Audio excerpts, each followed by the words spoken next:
primary product. I also want to draw your attention to the gas velocities that have been used in the experimental work, because this will have some bearing on the results, as I will point out later.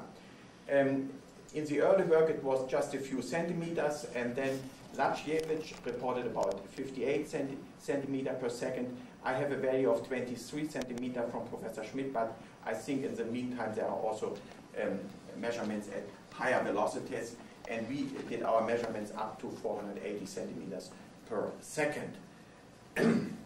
Now, these are conflicting consumption on the question whether carbon dioxide or carbon monoxide is the primary product. And I will address mainly this subject. Now, what are the goals that we pursued? First, we want to identify the primary surface reaction steps by a transient technique and vacuum, applying the so-called temporal analysis of products reactor. We also wanted to identify the surface intermediates by in situ drift spectroscopy. And from this, we wanted to derive a reaction scheme based on the mechanistic evidence that we obtained by these measurements. And then finally, some global modeling was performed with respect to the kinetics. And then I will turn to the elucidation of transport limitation effects on the catalytic performance. Well, when I say global kinetics, you may wonder, in our abstract, we said that we also wanted to present something about the reaction steps on the surface. Now, we were not able to do this due to the fact that there is severe transport limitation. And before we have not overcome this problem, we cannot do this. Well, let me say just a few words about the transient techniques that we apply. The catalytic reactor is located in a vacuum chamber, about 10 to the minus 4 Pascal. Gases pulse over the catalyst. And what we measure is what we know is the inlet signal, and we measure the outlet signal. And the outlet signal is affected by diffusional processes, adsorption, desorption, and reaction, if all these processes occur. And I should mention that all the transport of the gas occurs only by diffusion. There is no convective flow.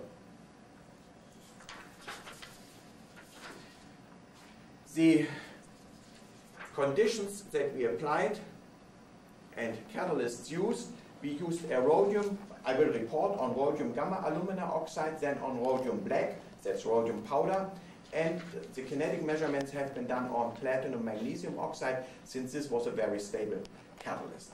The transient experiments have been done at 1013 Kelvin, 100 milligrams of catalyst were used, and the size of the individual parts of molecules that were passed over the catalyst were in the order of 10 to the 15th to 10 to the 16th molecule, and this corresponds to Knudsen diffusion in the system. The in situ drift spectroscopy was carried out at 973 K and 5 kilopascal of methane, and the total pressure amounted to 0.1 megapascal, that means 1 atmosphere. The kinetic studies were carried out between 973 and 1123 Kelvin. The partial pressures of methane and oxygen were kept very low in order to avoid excessive transport limitation, particularly also overheating of the system, so that we could work at nearly isothermal conditions. So when I now address the subject itself, there are, as I already mentioned, some open questions with regard to the partial oxidation of methane. And I will illustrate this first for a rhodium gamma alumina oxide catalyst, and also for rhodium black. Now the question is, first, is there an effect of the degree of surface reduction or surface coverage, I might say, by oxygen, or you could also say by reduction, on methane conversion and the resulting product distribution? And what is the oxidation state of the rhodium involved in methane activation? I will not discuss this subject in detail, but let me just mention the final result.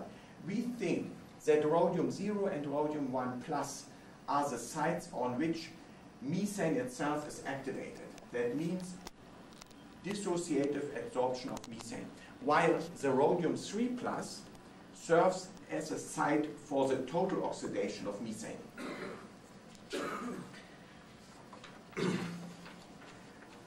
Now, I will answer the first question by results from the transient technique.